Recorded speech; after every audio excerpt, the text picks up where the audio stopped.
اللہ تعالیٰ کے نام سے جو وسیع رحمت والا نہایت رحم والا ہے۔ یقیناً جو لوگ اللہ تعالیٰ کی آیات کا انکار کرتے ہیں اور پیغمبروں کو ناحق قتل کرتے ہیں اور لوگوں میں سے انہیں قتل کرتے ہیں جو انصاف کا حکم دیتے ہیں، تو آپ انہیں دردناک عذاب کی بشارت دے دو۔ یہی وہ لوگ ہیں جن کے اعمال دنیا اور آخرت میں ضائع ہو گئے اور ان کے لیے کوئی مددگار نہیں۔ کیا آپ نے ان لوگوں کو نہیں دیکھا جنہیں کتاب کا ایک حصہ دیا گیا تھا؟ انہیں اللہ تعالیٰ کی کتاب کی طرف بلایا جاتا ہے تاکہ وہ ان کے درمیان فیصلہ کرے، پھر ان میں سے ایک گروہ منہ موڑ لیتا ہے، اس حال میں کہ وہ منہ موڑنے والے ہوتے ہیں۔ یہ اس وجہ سے ہے کہ انہوں نے کہا تھا گنتی کے چند دنوں کے سوا دوزخ کی آگ ہمیں ہرگز نہ چھوئے گی، اور اس چیز نے ان کے دین کے بارے میں انہیں دھوکے میں ڈال دیا جو وہ گھڑا کرتے تھے۔ تو کیا حال ہوگا جب ہم انہیں اس دن کے لیے اکٹھا کریں گے جس میں کوئی شک نہیں، اور ہر جان کو اس کا پورا پورا بدلہ دیا جائے گا جو اس نے کمایا، اور ان پر ظلم نہیں کیا جائے گا۔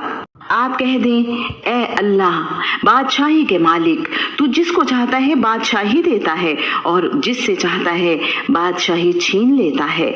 اور تو جس کو چاہتا ہے عزت دیتا ہے اور جس کو چاہتا ہے ذلیل کر دیتا ہے، تیرے ہاتھ میں ہی سب بھلائی ہے، تو ہر چیز پر یقیناً پوری طرح قدرت رکھنے والا ہے۔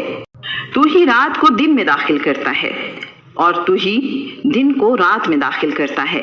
اور تو ہی زندہ کو مردہ سے نکالتا ہے اور تو ہی مردہ کو زندہ سے نکالتا ہے، اور تو جسے چاہتا ہے بے حساب رزق دیتا ہے۔ ایمان والے مومنوں کو چھوڑ کر کافروں کو دوست نہ بنائیں،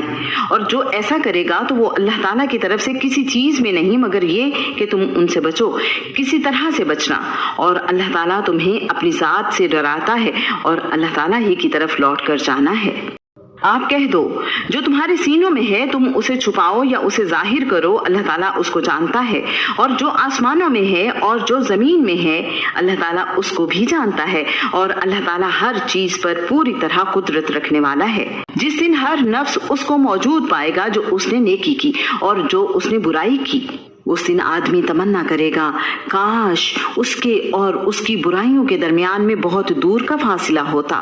اور اللہ تعالیٰ تمہیں اپنی ذات سے ڈرا رہا ہے، اور اللہ تعالیٰ بندوں پر بے حد نرمی کرنے والا ہے۔